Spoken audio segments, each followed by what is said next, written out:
오늘 말씀을 보면 이스라엘이 포로에서 잡혀간 상황에서 에스겔 선지자가 하나님으로부터 받은 말씀입니다. 새로운 시대가 도래할 것이라는 겁니다. 오늘 읽은 말씀을 우리가 다시 읽어보면 내가 그들에게 한 마음을 주고 그 속에 새 영을 주며 그 몸에서 돌 같은 마음을 제거하고 살처럼 부드러운 마음을 주어. 제가 지금까지 끊임없이 성령 충만을 구하고 영 충만을 구하라고 그랬는데 전제가 잘못됐어요. 먼저 우리가 하나님 앞에 새 마음과 새 영을 달라고 했어야 되는데 이거를 돌아보면서 제가 느낀 게 그래요. 정말 우주 만물과 인간이 하나님이 창조하시고 예수 그리스도 안에 구속이 되어서 마지막 이제 생명수 강물에서 새 피조물과 새 인간이 영원히 사는 것을 알고 있지만 정작 우리가 살아가는 데 있어서 내가 알고 있는 것, 내가 경험하고 있는 것, 내 것이 하나님으로부터 왔다는 걸 망각한다는 거예요. 그러니까 예수를 믿고 거듭난 그리스도인이 끊임없이 구할 건 뭐냐면 새 마음을 주시고 새 영을 주시옵소서. 그 기도부터 먼저 하셔야 돼요. 왜 그러냐면 옛 마음과 더러운 영으로 성령 충만을 구하고 영 충만을 구해봤자 주님이 오실 수가 없어요. 내 영이 이미 들어있고 내 마음이 더러운데 성령이 임재하고 영이 충만할 수가 없는 거예요. 제가 이 말씀을 보면서 참 내가 영적으로 우둔하고 멍청하고 미련했구나. 왜 그러냐? 결국은 내가 하나님 앞에 더 온전한 삶을 못 살고 근본적인 것을 주님한테 구하지 않았구나. 사랑하는 형제 자매 여러분, 우리가 성령 충만하면 사도행전 2장에 나온 내용들을 봐요. 영 충만하면 우리가 이제 로마서 이제 8장을 보게 되는데 그것보다는 구약의 선지자들이 새로운 시대가 올 거라고 예언했던 본문에 바로 오늘 본문이 나오는 거예요. 새 영과 새 마음을 주겠다. 그러면 거듭난 우리가 새 영과 새 마음을 달라고 계속 구했어야 되는데 그 부분이 빠져 있었다는 거예요. 물론 제가 여러분이 아는 것처럼 칠통로 이야기하고 속사람 오기간 이야기할 때 이미 말을 했어요. 그런데 저는 끊임없이 새 영을 받아야 된다는 사실을 여러분에게 강조를 안 했다는 거예요. 끊임없이 새 마음을 달라고 하나님께 구하라는 것을 여러분에게 강조를 하지 않았다는 것을 요즘 보면서 참 미련하고 우둔하고 멍청한 건 어쩔 수 없구나 새삼 느끼게 됩니다. 그런데 여기 보면 어떻습니까? 왜 새 영과 새 마음을 주냐? 그것은 하나님의 율례와 하나님의 규례를 지키게 하기 위함이다 그랬어요. 여러분 이미 하나님께서 하나님의 율법을 주셨어요. 예수님이 오셔서 그 율법을 강화시킨 산상수훈을 통해서 하나님의 율법은 고정되어 있어요. 거기에 있는 십계명도 말할 것도 없고 성경에 한 613개 되는 계명도 이미 고정되어 있어요. 근데 그 계명을 이 땅에서 우리가 실현하는데 구체적인 어떤 인도하심이 있어야 되잖아요. 그게 성령이 우리에게 주는 율례고 성령이 우리에게 새기는 규례예요. 이게 수많은 사람들이 그러죠. 하나님의 계시는 성경뿐이다. 오직 성경만 믿으면 된다. 절반만 아는 영적으로 멍청하고 미련하고 우두는 사람이. 제가 새 마음과 새 영을 달라고 하나님 앞에 구하지 않은 것처럼 그들도 성경이 하나님 말씀이란 것만 아는 영적으로 미련하고 우둔하고 정말 바보 같은 인생이에요. 이제 성경 말씀을 믿었어요. 그리고 그 말씀이 새겨졌어요. 그럼 어떻게 살 건데? 성령이 우리에게 율례와 규례를 새기심으로 인도를 해 주셔야만 우리가 하나님이 기뻐하는 삶을 살게 되는 거예요. 그런데 우리는 성경 말씀을 믿는다 그러면서 어떻게 살죠? 육신적인 생각, 자기가 생각하는 경험적인 것, 그리고 자기가 옳다는 것, 그거를 사는 거예요. 그러니까 그 안에 태반이 옛사람이고 육신적인 거고 세상적인 거고 죄에 더덕더덕 더럽혀진 거고 그리고 율법적이었다는 거예요. 이제 하나님께서 우리에게 주시는 이 제3의 교회를 위한 임마누엘 신학이 이제 실천 신학의 단계에 들어가면서 주님이 이 부분을 밝히 우리에게 드러내 주신다는 겁니다. 그러면 우리가 이제 새 영과 새 마음을 받아가지고 성령이 주시는 새기는 그런 이제 율례와 규례를 행했을 때 우리 안에 어떤 일이 벌어지냐? 우리가 하나님의 백성이 되는 거예요. 하나님은 우리의 아버지가 되는 임마누엘의 사람이 된다는 거예요. 하나님과 우리가 하나 되는 놀라운 일들이 벌어지는 거예요. 네. 제가 정보 금시간 이후로 AI에 대해서 어제 그 두 편을 봤는데 분명한 것은 앞으로 세계가 AI를 움직이는 소수의 사람들과 그 다음에 전 세계적으로 각 분야의 유명한 인플루언서들이 있고 나머지는 중세처럼 전부 다 이제 실업자처럼 노예처럼 농노처럼 사는 시대가 온다는 거 그것 맞는 것 같아요. 근데 제가 예전에는 아무 생각 없이 듣다가 이번에 그거를 들으면서 세계 복음화에 절호의 찬스가 오는구나. 그래서 하나님이 그동안 저에게 말씀하신 게 이루어지겠구나. 그건 뭐냐? 여러분 지금 82억을 봤을 때 예수 그리스도의 복음을 제대로 아는 사람이 얼마나 될까요? 줄 잡아서 한 30억? 그러면 나머지 52억은 몰라요. 예수가 누군지. 이래가면 주님이 오실 수가 없어요. 그러면 지구상에서 하는 그때쯤 한 100억쯤 되겠죠. 100억이 다 예수 그리스도를 알아야 되겠는데 근데 지금처럼 배가 부르고 민주화되고 그리고 똑똑하고 잘났다 그러면 복음을 듣겠습니까? 여러분 2000년 역사에 분명한 하나의 원리가 있어요. 사람들이 배부르고 그리고 잘 살고 그리고 또한 이 땅이 그야말로 살만하다면 예수를 안 믿어요. 믿더라도 적당히 믿어요. 다 가난해지고 아프고 힘들고 외롭고 고독스러울 때 예수를 믿거든요. 그러면서 AI 시대가 인류 전체에 있어서는 그야말로 유토피아가 아니라 디스토피아가 되는구나. 그게 바로 복음으로 하나님의 놀라운 역사를 이룰 수 있는 절호의 기회가 오는 거고 그때를 위해서 제3의 교회를 준비한다는 확신을 제가 갖게 됐어요. 그래서 하는 이야기가 그래요. 그렇게 되면 이제 어떠냐? 수많은 사람들을 기본소득을 준다는 거예요. 기본적인 거. 그러니까 뭐냐면 새끼밥 먹고 그리고 핸드폰 가지고 있고 그 다음에 AI 할 수 있는 거 그리고 기본적인 교통비 외에는 다 우리는 노예처럼 사는 거예요. 그랬을 때 성령 충만한 우리가 뭐를 해야 되겠습니까? 5대양 6대주 200개 국가 7,000개 이 언어권에 예수 그리스도의 복음을 전해서 하나님이 기뻐하는 14만 4천을 일으켜야 할 사명이 우리에게 있다는 거예요. 제가 그거를 딱 보면서 그렇구나. 이제 주님이 그렇게 해서 모든 사람이 예수 그리스도의 복음을 듣게 하실 거다. 그런 확신이 왔어요. 제가 그동안 여러분들에게 전한 복음이 제1복음, 제2복음, 제3복음이 있어요. 제1복음은 뭐냐? 내가 지은 죄들과 더러움을 회개하고 예수 그리스도의 피를 믿음으로 사함을 받는다. 그렇게 되면 성령이 내주하고 성령과 교통이 다시 시작되는 거예요. 여기서 제1복음은 이미 복음을 받아들여서 죄사함을 받고 그리고 구원받고 그리고 성령을 받은 사람을 말하는 거예요. 그 사람이 다시 죄를 진 걸 말아요. 다시 넘어진 거. 다시 세상으로 돌아가 가지고 하나님 뜻대로 살지 못한 걸 깨닫고 회개하는 걸 말하죠.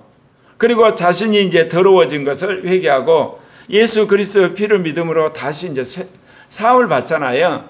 그러면 성령이 안에서 충만해지고 성령과 교통이 다시 시작되는 거예요. 이거 여러분이 귀가 따갑도록 들은 제1복음이에요. 기존의 가톨릭이나 개신교에서 전하는 것이 바로 제1복음이잖아요. 근데 우리 교회에서 이제 강조하는 것이 제2복음이죠.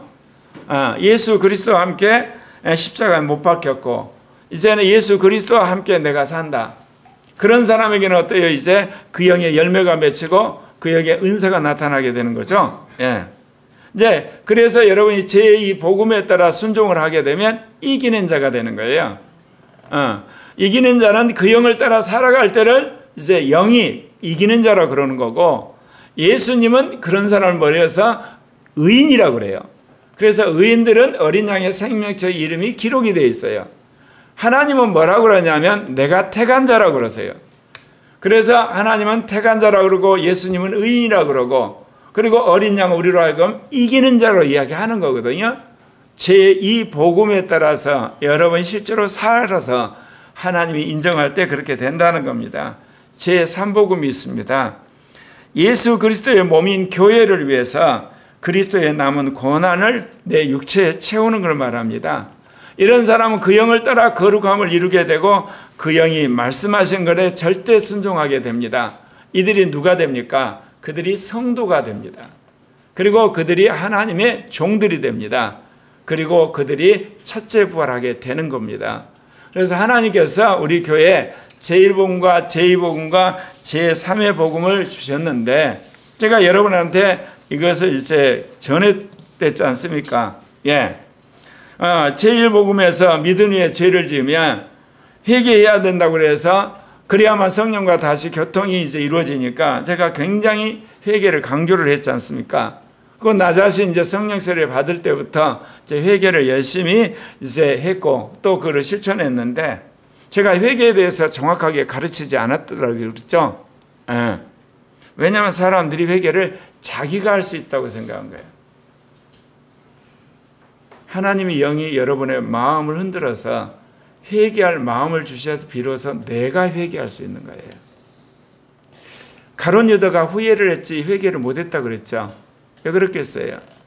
자기가 스승을 죽인 거 알고 너무 후회가 되는 거야. 그래서 은 30을 가지고 제사장한테 가서 이거 다시 돌려라. 내가 무죄한 우리 스승을 고발해서 죽게 했다. 그러니까 어때요? 너가 가져가라. 우려고 할 바 아니다. 그래서 가룟 유다가 몸에 죽었잖아요. 여러분, 그거는 회개가 아니고 후회예요.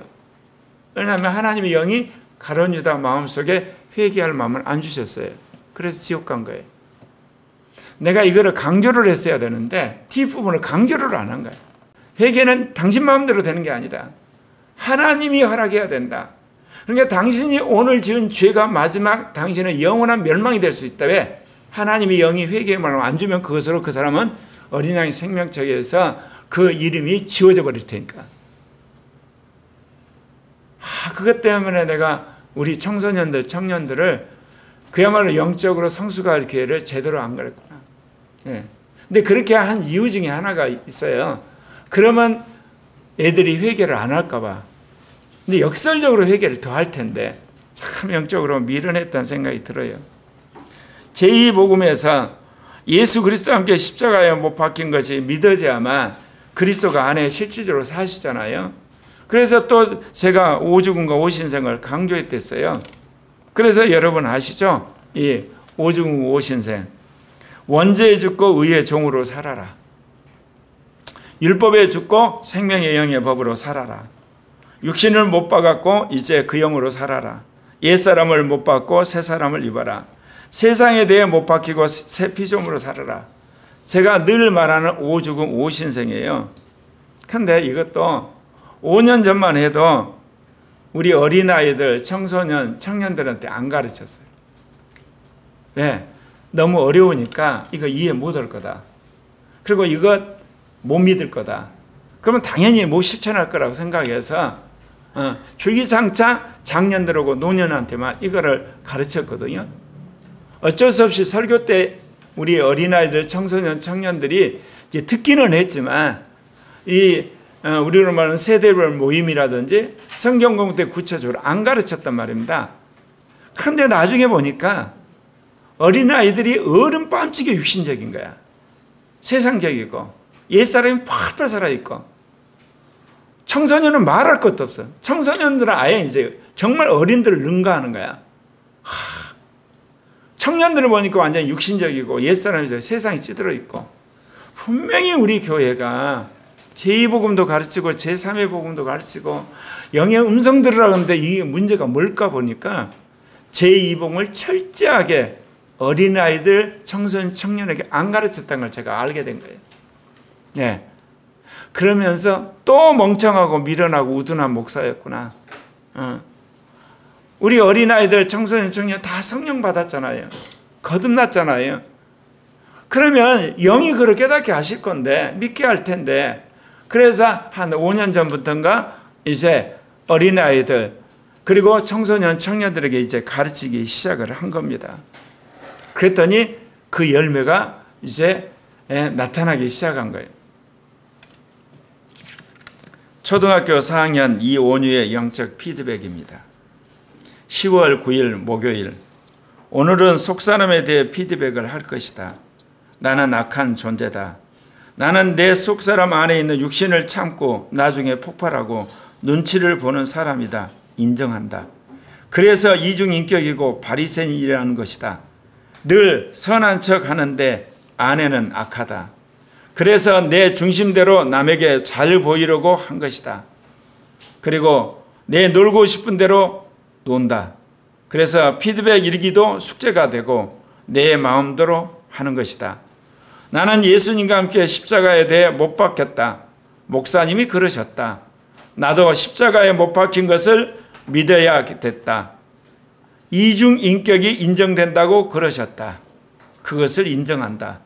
그리고 나는 예수님을 닮고 싶은 마음이 없다. 바로 육신적이기 때문이다. 나는 악한 존재고 쓸데없는 존재다. 부모에게 순종하는 가치관이 안 새겨져 있고 매일매일 성령을 구하지 않기 때문이다. 목사님이 수련회 때 그렇게 말씀하셨다. 성령을 구하지 않으면 아무것도 할 수 없다. 그런데 나는 성령을 구하기는커녕 내 힘으로 살려고 한다. 이 가치관을 바꿔야 한다. 나는 정말로 악한 존재다. 또 추석이라고 노는 육신에 빠지고 미루고 하는 가치관이 새겨져 있었다. 그래서 그때그때 성령을 구해야 하는 것인데 나는 구하지 않았다. 매일매일 숙제처럼 행동하고 나는 선택을 잘못한 것이다. 그러니까 이렇게 육신대로 사는 것이다. 나는 이번 추석 때 기회가 많이 있었다. 그런데 거의 다 놓쳤다. 회개한다. 성령님 도와주세요. 나는 회개해야 되는 악한 존재다. 이번 추석은 선택을 잘못한 것이다. 내가 육신대로 사니까 하나님이 이제 경고를 주시는 것이다. 하나님 죄송합니다. 나는 후회되지 않는 삶을 살아야 된다. 육신이 없는 삶 말이다. 그러면 첫째 부활, 이기는 자가 되는 것이다. 초등학교 4학년이 하는 영적 피드백이에요. 이렇게 하시는 어른들이 계시나요? 나는 수십 년 신앙생활을 했기 때문에 괜찮다는 생각이 있으시죠?